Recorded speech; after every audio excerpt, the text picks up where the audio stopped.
Aquí estamos dando de laboratorio, determinar valores clínicos de líquidos sanguíneos, qué es lo que debemos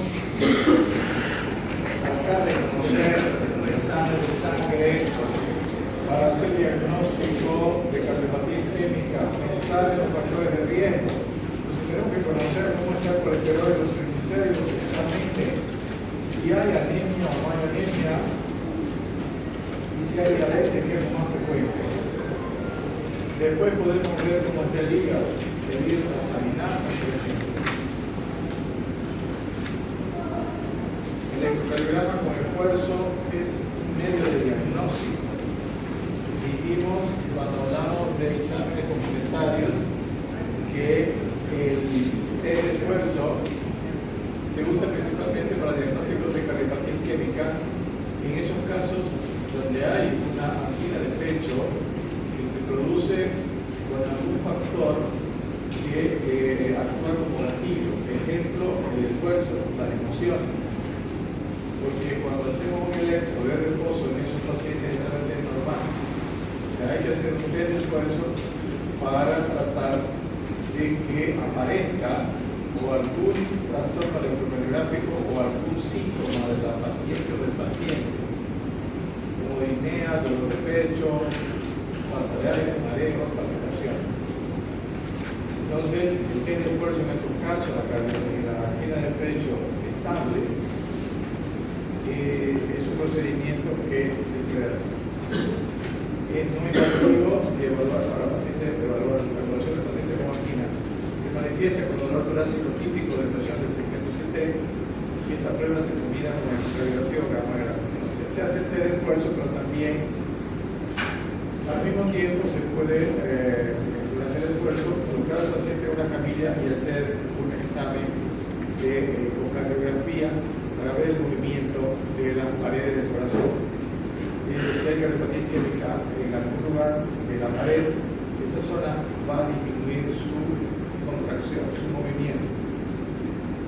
Y gammagrafía también se hace combinado el esfuerzo con gammagrafía, medicina nuclear, para ver el flujo coronario a ciencia requerida.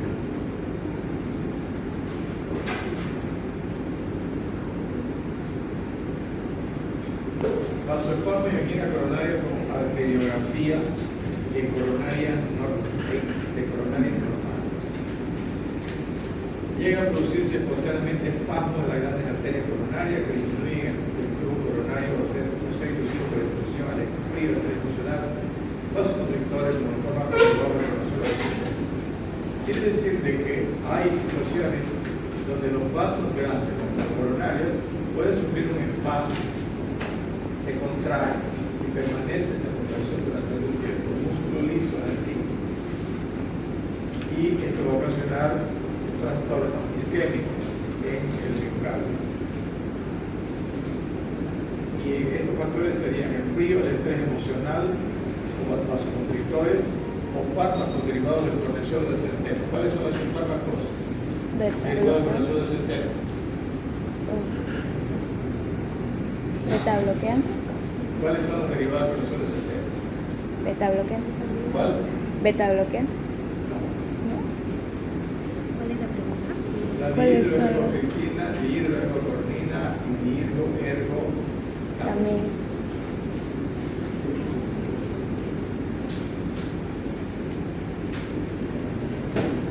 se pueden producir con áreas normales o estenosadas silenciosas o con dolor anginoso. Puede haber antiinfarto o espasmo sin obstrucción coronaria visible. Son raros los casos. Se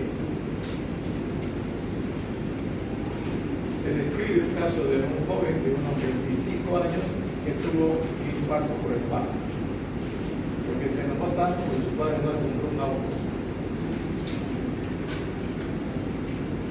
La cocaína también puede inducir isquemia. ¿Por qué será? La cocaína estimulante, aumento de la frecuencia cardíaca, aumento de la presión arterial,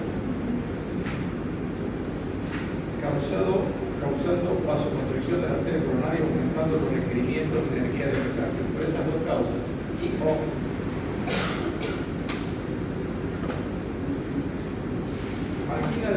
metal o variante de Prince metal también es un tipo de presentación durante la evolución de la cardiopatía isquémica con angina estable.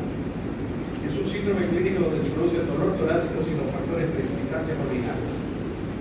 O sea, como si fuera angina inestable. Los factores precipitantes ordinarios son esfuerzo, emociones, comida, abundante, frío. Se relaciona con elevación del segmento ST más que con la depresión del segmento ST. Angina de Prince menor.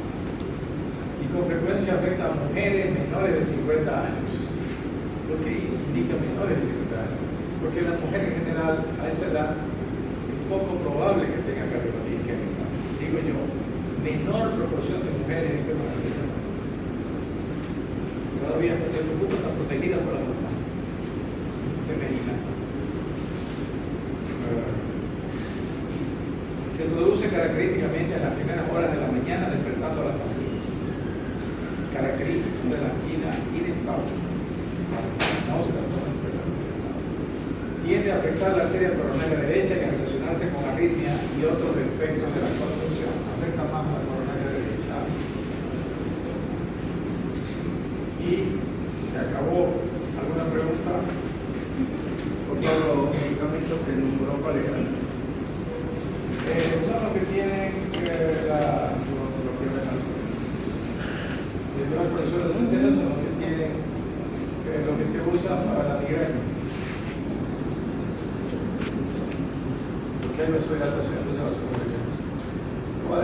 la cefalea tipo migraña que usa aquí solamente una hemifase o hemicráneo. Dihidroergocristina, dihidroergotormina y dihidroergoamina. Tienen que confirmarlo porque de repente estoy equivocado, ¿verdad?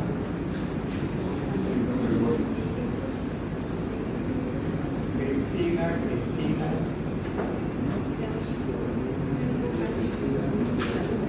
Vamos a cardiopatía chagásica. Primero vamos a hablar de la enfermedad de Chagas, porque no todas las personas van a enfermar del corazón por Chagas. Hay algunas que van a tener problemas de intestino, más que el corazón. O a veces se tiene afectación en los dos sistemas, cardiovascular e intestinal. Se dice, los médicos científicos, se dice en general, de que cuando el Chagas afecta al intestino bastante, afecta un poco al corazón. Cuando afecta mucho al corazón, afecta un poco al intestino. Quiere decir que en una sola persona es difícil que se presenten las dos consecuencias o complicaciones tan intensas. Hacer más una que la otra. Eso es algo que hay que ver en cada paciente. La enfermedad de Chagas constituye un importante problema de salud pública. ¿Cuáles son los problemas de salud pública? ¿Qué quiere decir problema de salud pública? Son patologías tan frecuentes en la población que el Estado y el gobierno tienen que hacer las acciones necesarias para que las personas no enfermen. Por eso las vacunas. Patologías especialmente infantiles por virus. Es un problema de salud pública para América Latina, afectando aproximadamente este número ya no es tan así, ¿no? Pero existe una cantidad importante todavía. Esta enfermedad ha reducido la expectativa de vida de personas en fase productiva. Ese es uno de los problemas de esta enfermedad, que generalmente se adquiere a pequeña edad, a primeras edades, de infancia o adolescencia. Aquí en Bolivia yo he visto jóvenes de 20 años como el capaz por Chagas. Entonces son los que adquieren la enfermedad estando todavía lactantes. Pero después de 20 años presentan generalmente la complicación. Entonces, esto implica de que la persona joven que se tiene que unir con una una mujer, hombre, una mujer, tiene hijos, tiene que trabajar para conseguir mejorar su vida, obtener la posibilidad de independizarse. Tiene este problema. Muchas veces no puede. Porque tiene una complicación importante en el corazón que no le permite trabajar más en la etapa más productiva de su vida. En cambio, la cardiopatía coronaria es un poquito después. Esa es una de las diferencias. Insuficiencia cardíaca, de una persona de 30 años, van a pensar en Santa Cruz, van a pensar en Chagas primero o en cardiopatía isquémica. Chagas primero. Yo le hago este ejemplo porque es así como uno empieza a razonar para hacer con las diferentes características de la epidemiología.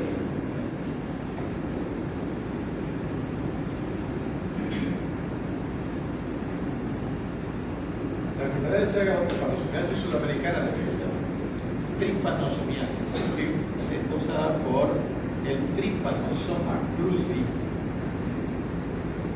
Trypanosoma hay varios tipos, especialmente en el África. ¿Cuáles son los del África? Un brasileño tiene que ser americanense. Gambiense y rodesiense. ¿Qué quiere decir? De Gambia y de Rodesia. Había un país que se llamaba Rodesia antes, que pertenecía a la comunidad sudafricana. Todavía queda Sudáfrica, al sur de África. Queda en la parte baja de África. Su capital es Ciudad del Cabo. No lee. Hay un personaje mundial. India. Más grande India.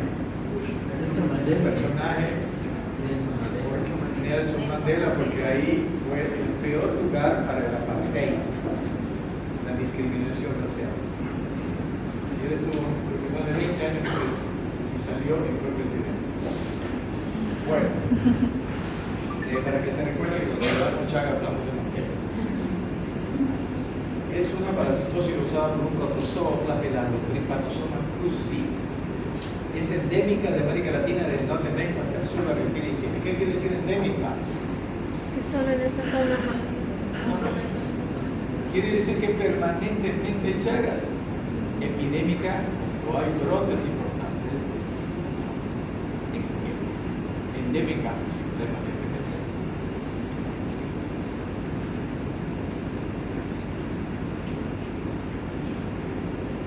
Fue descubierta por Carlos Chagas en 1909 al nordeste de Brasil.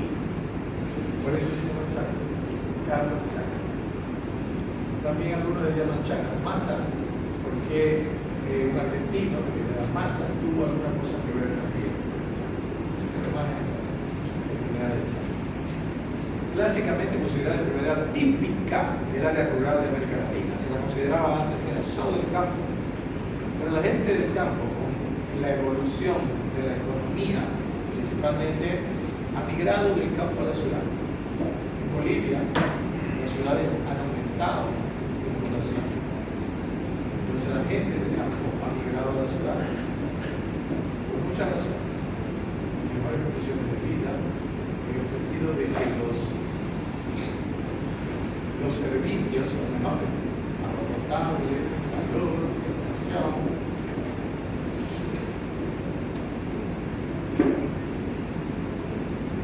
El modelo político y económico, como dijimos, ha ocasionado que gran número de chagásicos lleguen a las grandes ciudades. Y no solamente eso, la migración también ha ido a otros continentes. Ha ido a España, a Italia, principalmente la migración, ha ido a Gran Bretaña, en América, ha ido a Estados Unidos. Entonces hay Chagas. Ese Chagas puede ser transmitido. Pero no por la bichuca ya, porque no hay bichuca, sino por algunas otras formas.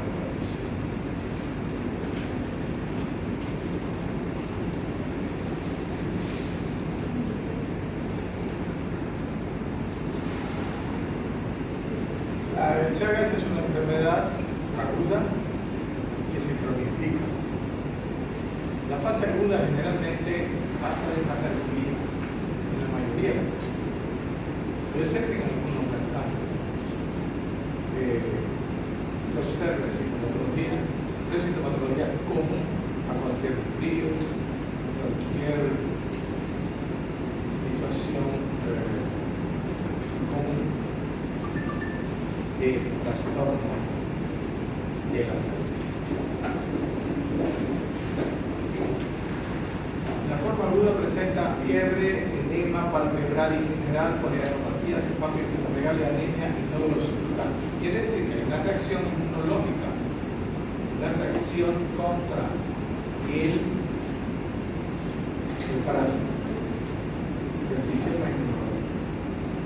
Es transmitida por insectos hemípteros de la subfamilia Triaconídeos.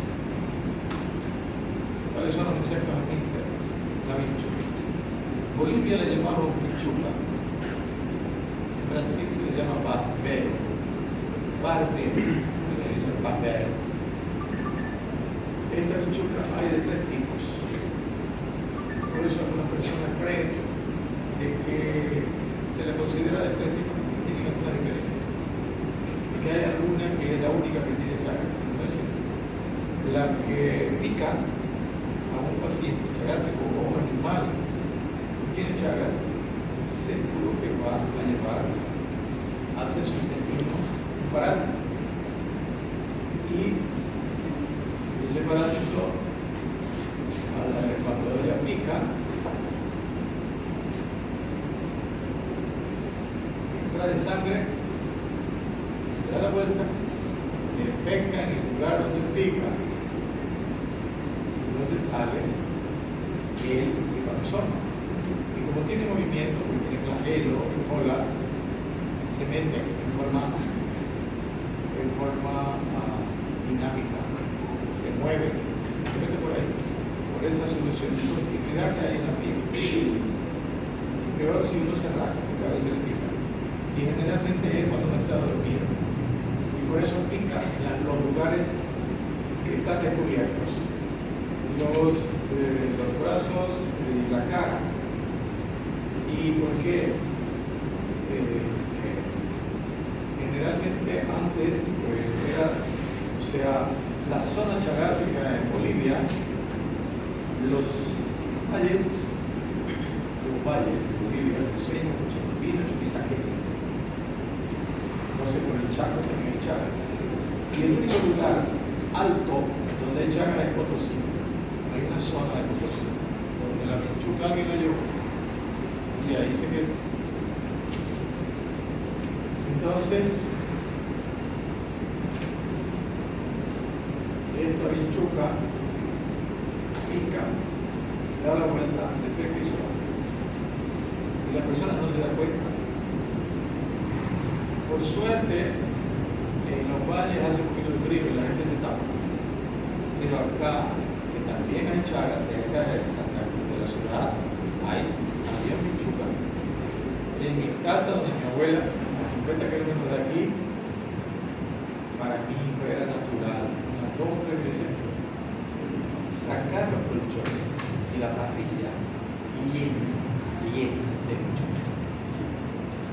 Así bonitas, bien cortitas y sin sal regresar. Creo que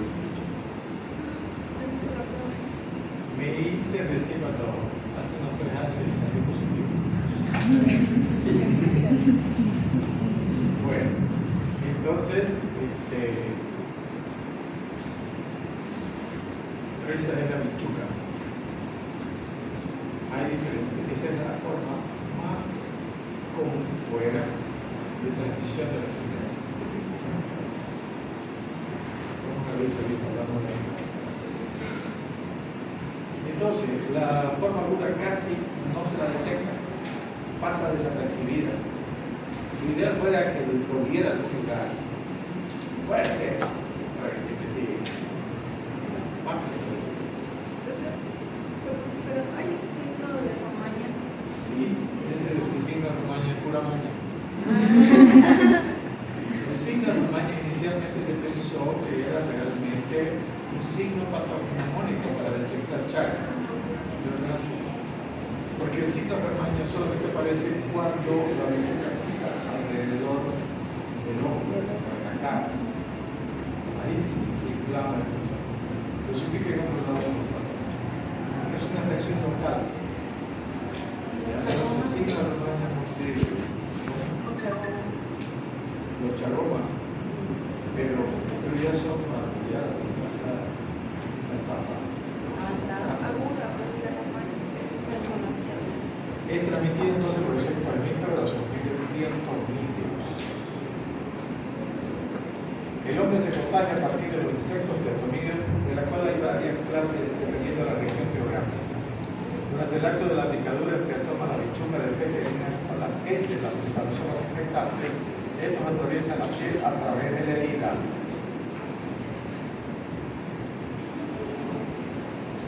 Esta pequeña herida es producida por la picadura o por el rascado del paciente, produciéndose erosiones en la piel. Los insectos se contaminan al picar a personas con animales domésticos y salvajes. O sea, ellos, por ejemplo, el cerebrón quería la gallina para alimentar a la bichuca. La gallina no se recuerda.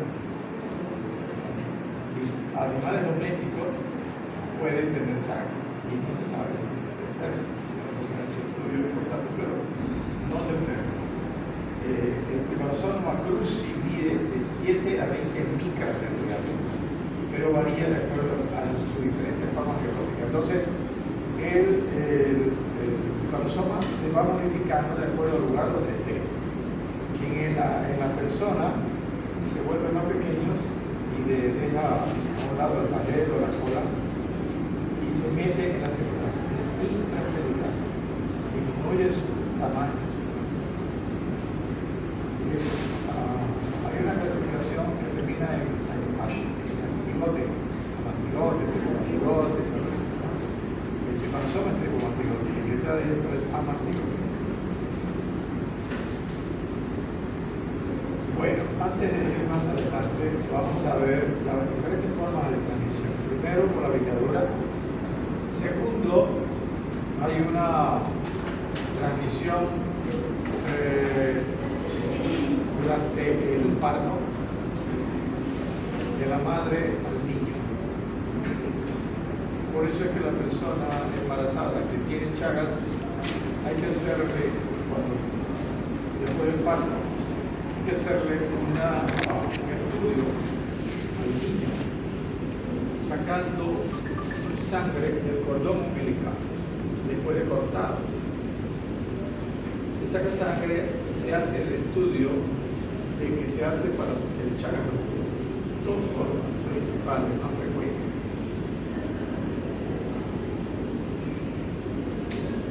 Reacción de Stroke, contra el hueso. El Stroke es centrifugado de observar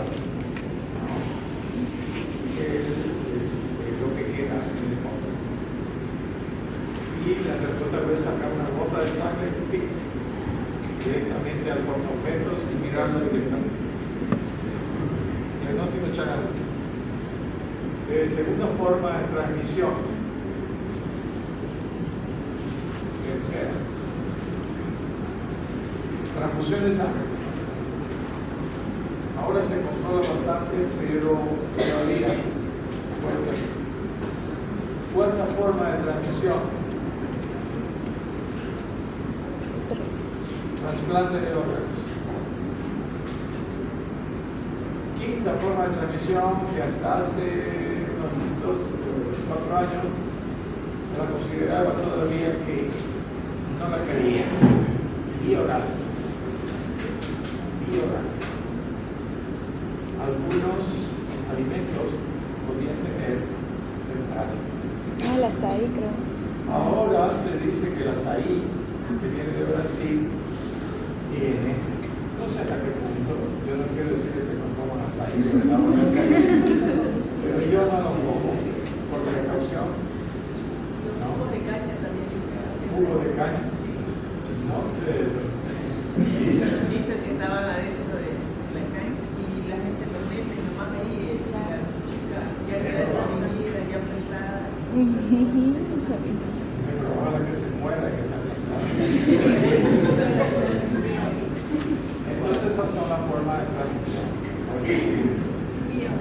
La patogénesis de la miocardiopatía gástrica crónica todavía no está totalmente comprendida. Diferentes hipótesis han sido propuestas, o sea, quiere decir cómo lesiona el corazón el Chagas.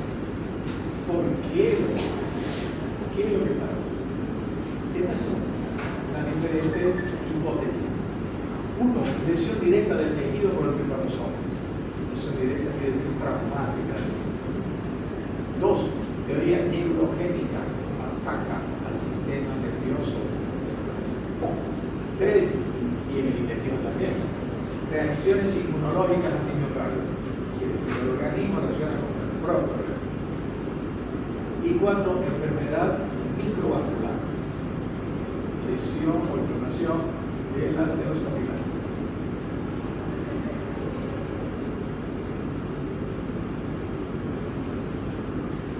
Aumentaremos una hipótesis alternativa. Creemos que el desarrollo de la miocarditis está relacionada a la necrosis focal progresiva y acumulativa asociada a fibrosis separativa y activa y necrosis miocitaria secundaria. Esto es un conjunto de todo lo que vivimos. ¿Ya? Proceso inflamatorio, lesión directa y el proceso inflamatorio también prolongado por la reacción del mismo organismo con sus tejidos. Y eso ocasiona toda la inflamación que ocasiona. Cicatrización, fibrosis intersticial. Por eso es que en el Chagas se desorganiza el tejido muscular, porque si en la zona que hay intercelular se agranda, digamos, hay aumento del tejido fibroso. Entonces quedan separadas las células y no ejercen la fuerza que deben ejercer. Entonces trastorna toda la simetría que tiene que tener el músculo cardiaco y empieza a desgastar. O sea que aquí estamos viendo de que hay miocarditis primero. Estos procesos se han iniciado y perpetuados por factores autoinmunes y alteraciones en la microcirculación de miocardio. O sea, todas estas hipótesis entran dentro de lo que se ve en esta enfermedad. La forma aguda prevalece en niños jóvenes y se prolonga por general de 20 a 30 días. Un cuadro febril de 38-40 grados, bastante regular, anemia y un edema particular, sobre todo palpebral, con conjuntivitis, infarto cardiomegalia, hepatosplenomegalia, una peculiar tumefación del tiroideo que participa en los síntomas más frecuentes. Todos estos síntomas en la etapa no siempre se la detectan.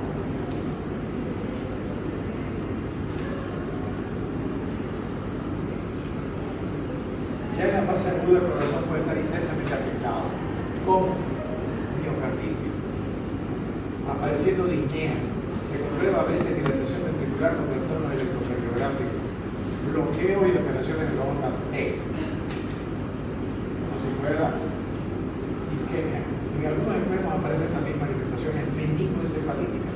Yo no he visto trastornos del sistema nervioso, que junto con las cardíacas son las responsables de algunos fallecimientos.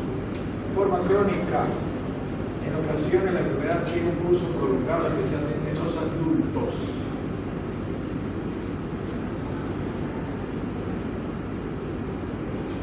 La afectación cardíaca suele ser el rasgo predominante. Entonces lo que más trastorno le causa al organismo es cuando se produce la lesión cardíaca. La cardiopatía chagásica tarda varios años en exteriorizarse clínicamente. Las más de las veces aparecen de que existan antecedentes aparentes de enfermedad aguda. Otras veces surge de una forma aguda, seguida de varios años de aparente curación o periodo de síntomas indeterminados. Entonces, ¿cuál es la clasificación? Fase aguda y fase crónica. La fase crónica tiene dos partes, indeterminada y sintomática. La indeterminada es cuando se tiene Chagas, pero no hay ningún síntoma, la persona es normal, puede hacer todo lo que quiera. Y ya la otra fase cuando aparece los síntomas.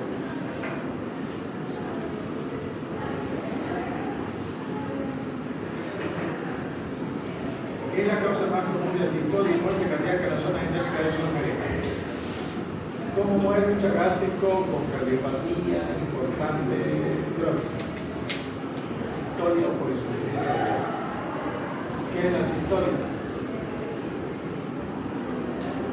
Parada Una cardíaca. parada total. Asistolia. No hay fibrilación. No hay fibrilación ventricular. Directamente en POC se para. Y es más difícil sacarlo porque hay que estimularlo porque haga fibrilación para poder hacer. Al revés de la arteriosclerótica incide más en sujetos de edad inferior a los 50 años. Las lesiones y su exteriorización guardan estrecha relación con la duración de la infección activa y extensión de las lesiones miocárdiicas.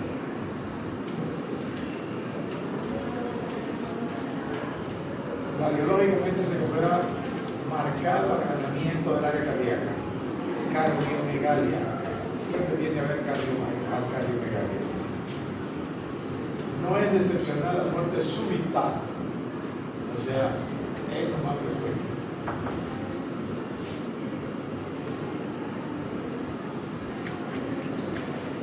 Una noche fui yo a la sala de medicina interna y había un paciente con Chagas importante y estaba el paciente charlando con otro ahí. Antes había un box y de un momento a otro ¡pum! Se cayó.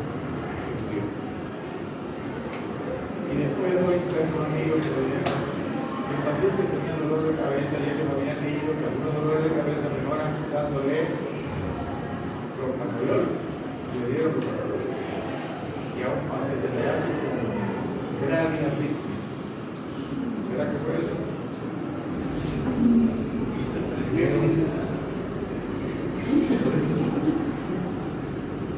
Diagnóstico: el parásito puede mostrarse en la sangre y por el procedimiento de la gota gruesa y por la reacción de Strauss.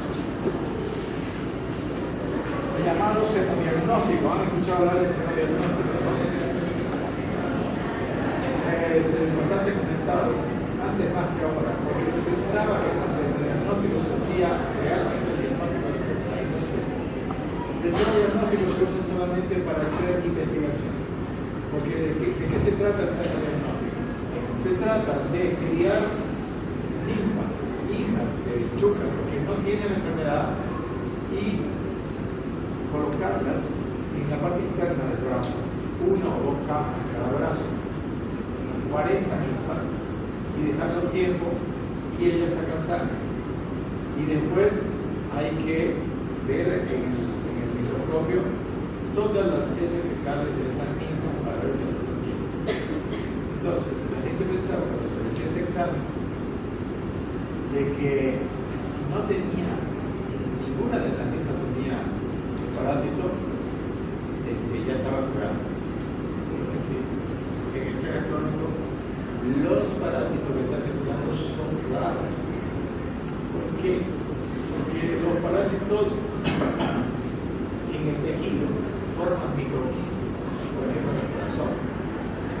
Entran a la célula y se van reproduciendo. Entonces son microquistes que después explotan y algunos de esos microquistes, de esos parásitos, van a entrar a la circulación y van a circular. Y sigue así. Por eso es que la lesión permanece. Ningún medicamento puede matar al parásito dentro de la célula. Fuera de la célula sí, pero dentro no. Por eso el Chagas agudo se puede curar. El Chagas crónico ahora no se puede curar. ¿Por qué no se ha conseguido un medicamento? Probablemente porque es una enfermedad de los pobres. Y no porque se discrimina a los pobres, sino porque si se produce un medicamento, ¿quién lo va a comprar? Si no tiene plata los pobres. ¿No? Entonces todo es comercio en la vida. ¿Por qué? Porque todo cuesta. Nada es gratis en esta vida. Si ustedes creen que le están dando gratis el gobierno o otra cosa, no es gratis. Aquí les regalamos un puente. Díganlo, es con nuestra plata. Pues yo le regalamos una plaza, un hospital de primer nivel. Nos regalan nada. Entonces siempre alguien tiene que poner todas estas subvenciones, alguien las tiene que pagar. La gasolina barata, teóricamente, casi no hay, ¿quién se lo va a dar? Alguien lo va a pagar en el momento. No se puede vivir así. Y por eso entonces que había un medicamento que se llamaba Ragonito, Radanil, existe todavía. Mordochagan, tenía 3 nombres, de la línea Roche, inicialmente. Había otro que se llamaba Nifurtimox, con su nombre genérico, Lampit, su nombre comercial, pero era muy tóxico. Y este otro también es tóxico, pero este se usa todavía, especialmente en el Chagas puro y en niños menores de 15 años. ¿Ya? La Roche dejó de producir, pero hay una farmacéutica en Argentina que creo que está produciendo.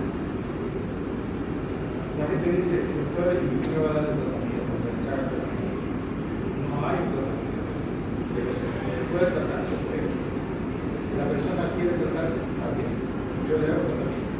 Pero tiene que firmar un compromiso, porque yo no le puedo ofrecer nada. Es mejor, por ejemplo, desde el punto de vista psicológico. Yo le hice un tratamiento a un chico por la vendía a los estudiantes que tenía un problema intestinal y lo iban a operar. Entonces le hice un tratamiento previo con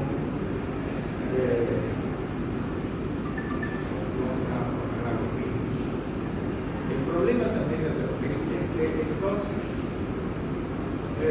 Algunas personas no lo toleran y se han dado de una manera descontrolada. Antes se decía que el tratamiento duraba 6 semanas, pero hay personas que me han dicho que han tomado un año entero. He visto a un paciente con una reacción alérgica donde se le descamó toda la piel. Entonces, no es nomás dar, se puede dar, pero la persona tiene que estar consciente de la complicación. Si quiere, se le da. En este caso, se da tratamiento si quiere, porque no hay nada que diga de que eso te va a mejorar peor. Entonces, ¿para qué se trata la complicación? La insuficiencia cardíaca, los bloqueos que producen complicación, agrandamiento del corazón y trastornos del sistema de reproducción, especialmente el bloqueo primero, segundo y tercer grado.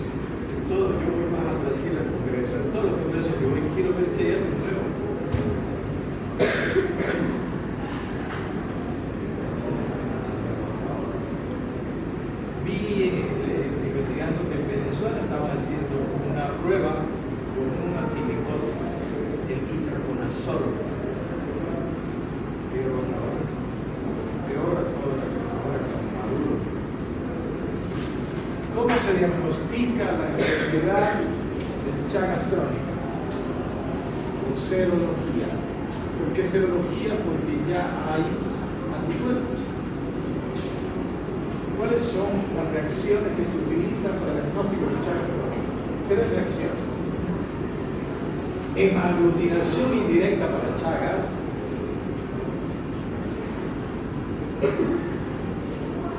high, inmunofluorescencia indirecta para Chagas, IFI, y ELISA para Chagas. ¿Ok? ELISA para Chagas. Esas tres reacciones. ¿Cuántas reacciones se deben hacer para tener una especificidad del 99.9%? Ustedes tienen que estar seguros de que realmente es dos reacciones. High y ELISA, o IFI y ELISA. Una sola reacción no es suficiente. Hay Chagas, diagnóstico que se hace, por ejemplo, para detectar si la persona probablemente tiene Chagas para dar sangre. Esas reacciones se hacen con high, pero con una dilución muy pequeña, muy grande, pero para que entiendan muy pequeña. 1 en 40, por ejemplo, 1 en 80. Y tiene que ser por lo menos 1 en 120 y a más 1 en 250. ¿Qué quiere decir esa dilución? Quiere decir que a medida que es mayor la dilución, se van mirando todos los probables elementos que pueden causar falsos positivos. Es más pura. Entonces, mientras mayor dilución, si sale positiva, hay que seguro que es positiva.